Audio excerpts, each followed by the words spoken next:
আসসালামু আলাইকুম দর্শক, আমরা আজকে যে বিষয়টা নিয়ে আলোচনা করব সেটি হচ্ছে গতকালকে কুমিল্লা মুরাদনগরে ঘটে যাওয়া সেই দর্শনের কাহিনী। যে দর্শক ফজর আলী, সেই ফজর আলী আসলে কে?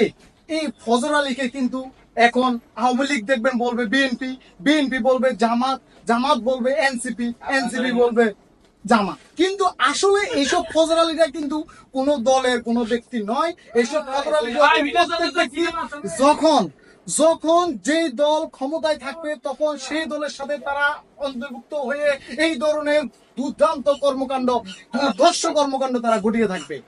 আপনারা এই দর্শনের জন্য, এই দর্শনের যে কোন লেভেলে পৌঁছে গেছে আপনি চিন্তা করেন। দর্শক নিজে তার দর্শনের ভিডিও করে সেটা আবার সোশ্যাল মিডিয়াতে ছড়িয়ে দিয়েছে। তাহলে দর্শনের যে আগের যে ভয়, তার মানে দর্শকের মনের মধ্যে কোনো ভয় নাই। সে যে অন্যায় করতেছে সে চায় মানুষ জানুক আমি অন্যায় করতেছি, আমাকে কিছু করতে পারবে না। এই ধরনের ক্ষমতাধর লোকজনকে আমরা চাই প্রতিহত করতে, সে যে দলেরই হোক। দল, আমি বলবো দল মল নির্বিশেষে এই ধরনের যে কোনো কর্মকাণ্ডের জন্য প্রত্যেক দলের প্রত্যেক লোক তাকে সাথে সাথে প্রতিহত করবেন। আপনারা কি দর্শকের বাড়ি চিনেন না?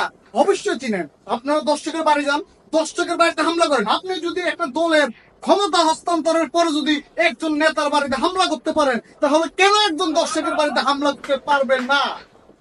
কারণ এমন কোন সমাজ ব্যবস্থা চাই না যেখানে অপকর্মকারীরা বিভিন্ন রাজনৈতিক দলের ছত্রছায়া থাকবে।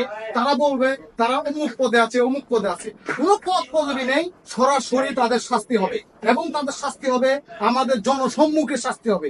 এমন শাস্তি দিতে হবে যেন পরবর্তীতে কোনো কোন দর্শক এই ধরনের দর্শন কর্মকাণ্ড করার আগে তার সমস্ত লোমের গায়ের শির যাতে শিহরিত উঠে।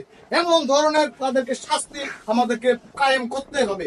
এই জন্য আমি আমার সরকারের কাছে, যে সরকারি থাকুক, ইউনিট সরকার বলেন, আওয়ামী সরকার বলেন, বিএনপি বলেন আর জামাত বলেন, যেই আসুক, আমার কথা হচ্ছে এই জনগণের যে নিরাপত্তা, সেই নিরাপত্তা আপনাকে নিশ্চিত করতে হবে। এবং এই নিশ্চিত করার জন্য যে কোনো ধরনের আইন আপনাকে পাশ করে নিতে হবে।